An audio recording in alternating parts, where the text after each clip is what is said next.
The economic impact of heightened geopolitical tensions in the Middle East is being felt all around the world.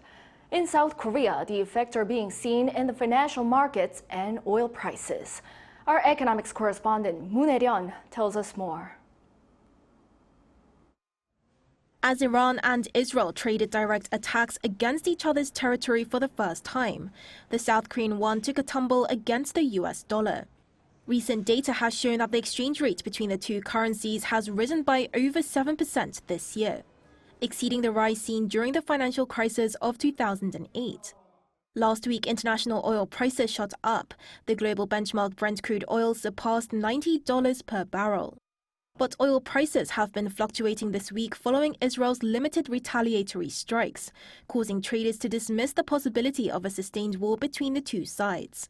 South Korea's benchmark Kospi index also saw a sharp decline. Last Friday, it dipped below the 2,560 mark for the first time since February. This comes as foreign investors seek safe haven assets, but one expert says another big factor has been hawkish remarks from Federal Reserve officials.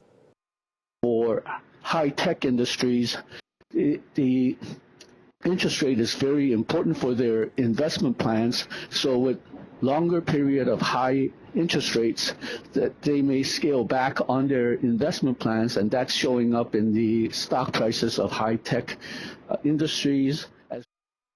The country's economy is showing some signs of recovery, with the $1 exchange rate this week less unstable compared to immediately following the attacks last week. The government has also extended the fuel tax cut by 2 months to June as oil prices affect headline inflation. According to the Federation of Korean Industries, should active conflict break out and crude oil prices rise to over 3 digits per barrel, the rising consumer prices could rocket up by more than 4%.